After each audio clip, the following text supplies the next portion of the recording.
Olá a todos e bem-vindos a mais um vídeo. Hoje irei trazer uma nova série para o canal e o nome dessa série será Tesouros da Igreja. O objetivo dessa série será trazer obras, principalmente livros e documentos que são essenciais para a nossa vivência enquanto cristãos. E essa obra terá um caráter de recomendação e o intuito de dizer aquilo que nós vemos por aí, que se chama por que ler, né? Essa pergunta, por que ler determinada obra? E a obra que trarei hoje é um documento importantíssimo para os tempos atuais, que é a Pascendi de São Pio X. A Pascendi é um documento que vai tratar sobre o combate às doutrinas modernistas. Mas antes de comentar sobre essa obra e justificar o motivo de por que ela deve ser lida, eu vou falar brevemente um pouco sobre São Pio X. São Pio X, para quem não sabe,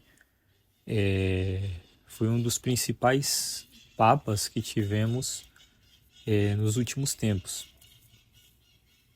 E essa importância de São Pio X ela é grande porque ele ficou muito conhecido por propagar, assim como Leão XIII, o tomismo como a doutrina comum da igreja. E ele acabou durante muito tempo fazendo com que os seminários fossem baseados na doutrina de Santo Tomás. Outro aspecto de seu pontificado foi a devoção à Divina Eucaristia e a propagação da comunhão para crianças e da comunhão diária. Então, São Pio X foi conhecido também como o Papa da Eucaristia, devido à sua grande devoção e às suas novas disciplinas em relação a como deveria ser vivenciado esse sacramento por parte dos fiéis. E assim como trata o documento, ele também foi um grande combatente do modernismo, da heresia modernista. São Pio de Pietrelcina, por exemplo, o grandioso Padre Pio, ele vai dizer que São Pio X foi o homem mais puro que sentou na cátedra de São Pedro desde São Pedro. E no momento de seu falecimento, São Pio X terá seu corpo como que rejuvenescido um pouco. É um milagre extraordinário que reflete muito dessa frase do Padre Pio. Padre Pio que também escolheu o nome Pio quando se tornou frei, justamente em homenagem ao grandioso São Pio X. E mais uma curiosidade, também foi ele que propagou que Santa Teresinha foi a maior santa dos tempos modernos, e de fato isso se concretizou e se concretiza até os dias de hoje, né? Veja, por exemplo, no Brasil quantos devotos Santa Teresinha tem, né? Mas enfim, após essa breve introdução sobre a vida e sobre alguns aspectos dele, né? Eu vou comentar realmente sobre o documento Por que Ler, né?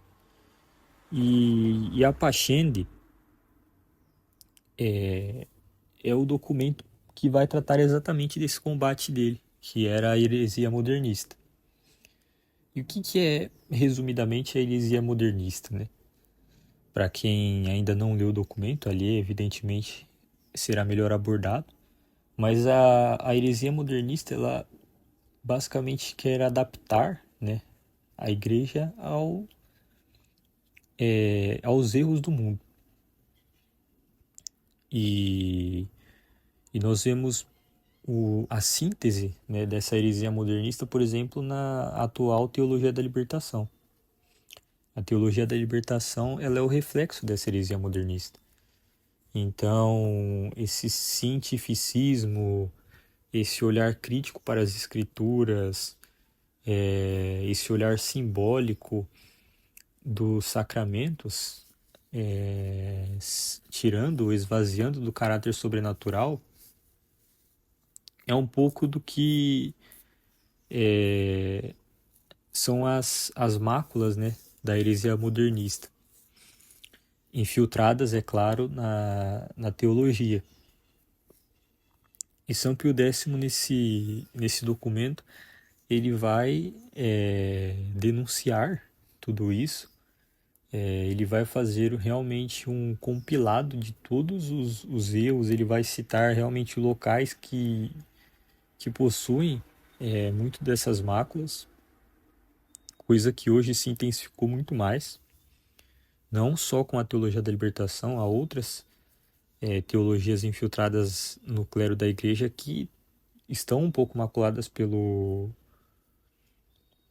modernismo, e ter acesso a esse documento, como temos hoje, graças a Deus, facilmente, é assim como São Pio X vai listar no próprio documento, né? É um remédio.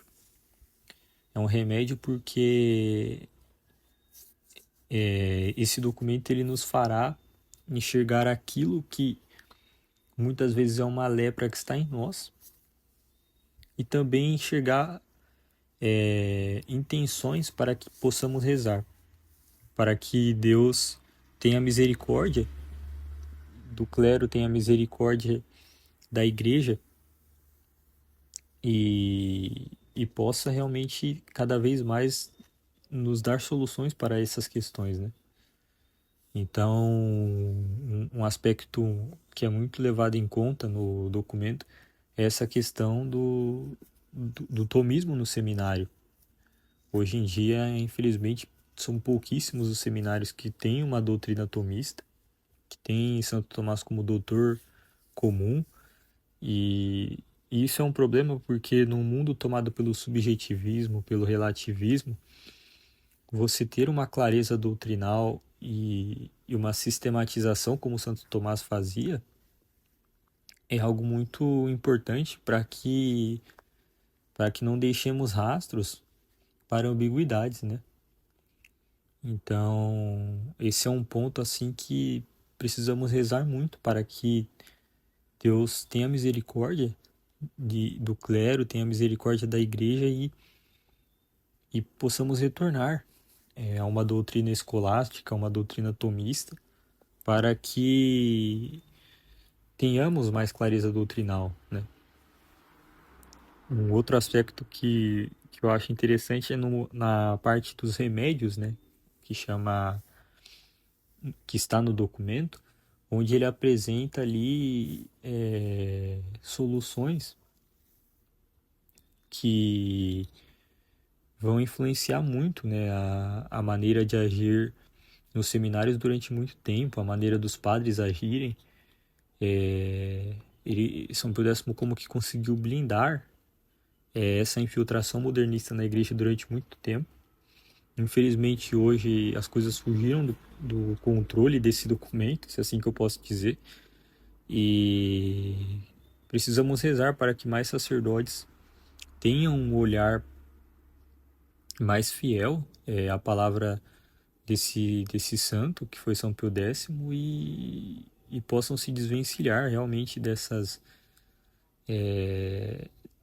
lepra modernista que infelizmente está instaurada em todos nós, né? Mesmo que minimamente. E fica mais uma justificação de por que ler, que termos os remédios para viver nesse tempo onde a heresia modernista ela é muito evidente, né? E um outro aspecto também muito importante é como ele dá alguns conselhos assim que envolvem o trabalho cotidiano de muitas pessoas, né? Eu particularmente atualmente tenho um sebo, né? Eu vendo livros e tudo mais. E lá ele fala exatamente sobre os livreiros, sobre o que se deve vender e tudo mais. Então, há remédios que estão ao alcance de muitas pessoas que trabalham com algum tipo de influência em relação às outras.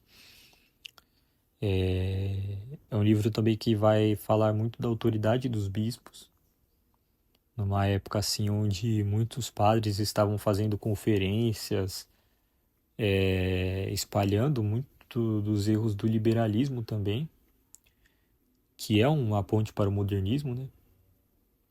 São Pio X então vai dizer que os bispos iam ter realmente que, que proibir, né, muitas dessas conferências.